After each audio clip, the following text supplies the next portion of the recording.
ხანი ქს ასონ ამ ჯვარს ქბგერის მნიშვნელობა აქვს. საქმე ისაა, რომ წარმართულ ხანაში არსებობდა ჯვრის ეს არის უძველესი წარმართული მრწამსი და ქვეყანას აღნიშნავდა, ანუ ქვეყნის 4 მხარეს, ჩრდილოეთი, სამხრეთი, აღმოსავლეთი, დასავლეთი. ქვეყნის სიმბოლო იყო, ანუ დედამიწის.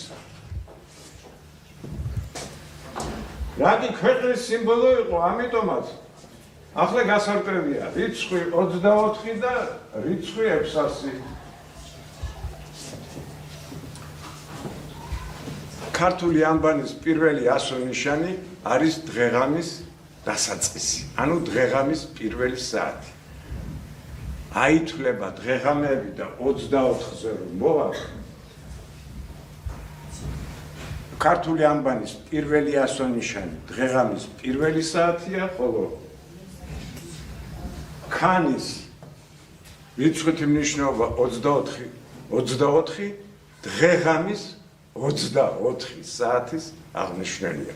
ესე იგი წელიწადი დაყოფილია უკვე საათებად, წუთებად, წამებად 24 საათი ერთი დღეღამია.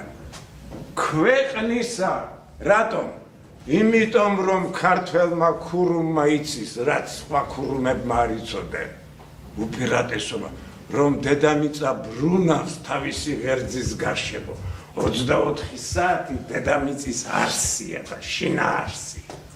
ქართველმა ქურუმებმა იციან რომ დედამიწა ბრუნავს თავისი ღერძის გარშემო და ეს ზუსტად 24 საათის ტოლია. ანუ შუა ღამიდან შუა ღამემდე.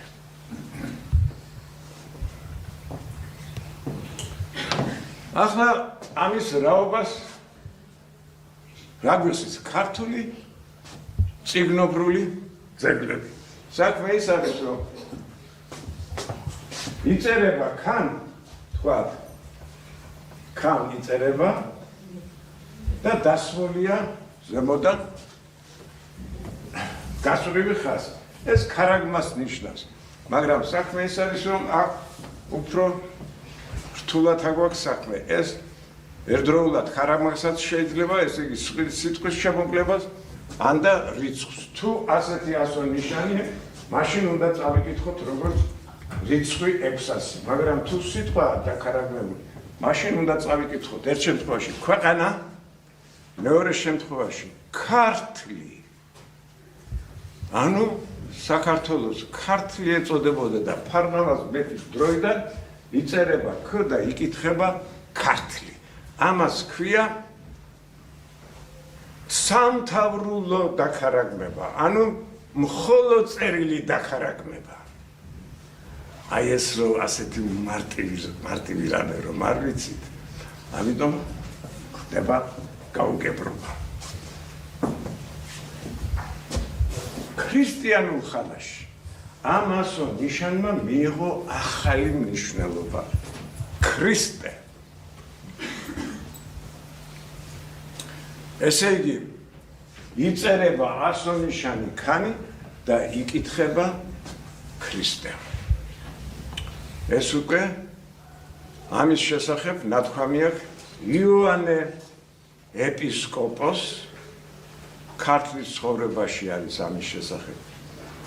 მოტანილია პირველი ქრისტიანი ეპისკოპოსის შესახებ, ცხეთის მთაზე რომ აღიმართა ჯვარი, აი ეს იყო ქრისტეს ამაღლების და ქრისტეს მტრეთით აღდგომის სიმბოლო და ეს დაედო საფუძვლად ჯვრის აღმართვას ცხეთის მთაზე, საფუძვლად დაედო საქართველოს საბოლოო გაქრისტიანების თარიღს. როდის გაქრისტიანდა საქართველო?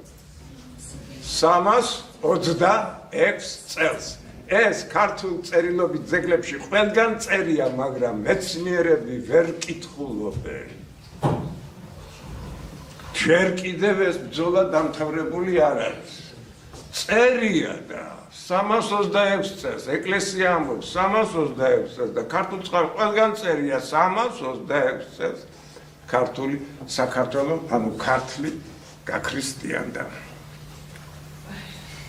ახლა რაშია საქმე, თქვა მცხეთის ჯვარზე აღმოსავლეთის მხარეს ჯვარი ჩასმულია წითელი ქვარი და ჩადგმული და წითლადღუის ისეთი საქმე ის არის რომ ბგერა რომ გავარჩიოთ ასო ნიშნის რიცხვისაგან თქვა წერთ ქანს ხო ეს ბგერა მაგრამ თუ ის რიცხვია 24 ან 600 ან 300 მაშინ ის უნდა შესრულდეს სინგურით, ანუ წითელი მელნით, რომ ბგერა გავარჩიოთ რიცხვისაგან. გასაგებია, შავი მელნით ქანი რო იწერება, ის ბგერა, მაგრამ თუ წითელი სინგურით დაიწერა ქანი, ის უკვე რიცხვია და უნდა წავიკითხოთ, როგორც 24, ან როგორც 600, ან კიდევ უფრო რთულია 300. მცხეთის ჯვარზე გამოსახულია ეს ქანი და ყველა აი ქრისტეს ჯვარი რომელიც მცხეთის ჯვრის გუმბათის ყელის სარკმელ აღმოსავლეთის სარკმელთან არის დაწერილი ჩასმულია წითელ ქვაში არის ეს ყველაფერი ჩასმულია ჩარჩოში და ჯვარი არის ეს კი მაგრამ ჯვარი არ ჩანს შორიდან უნდა წავიდეთ და იქნებ როგორმე დავინახოთ და შორიდანაც კი კარგად ჩანს ვიდრე წითლადღუის ეს გამოსაჩენი წელია აღნიშნული ქრისტეს შობიდან 600 წელს ჯვრის ტაძრის მშენებლობა დამთავრებულია დარჩენილია მხოლოდ გუმბათი გადაიხურა გუმბათი და წარწერები გვეუბნებიან მცხეთის ჯვრის მშენებლობა დასრულდა წერია ყველაფერი მაგრამ აქ არის კიდე საქმე ის არის 300 რატომ არის ეს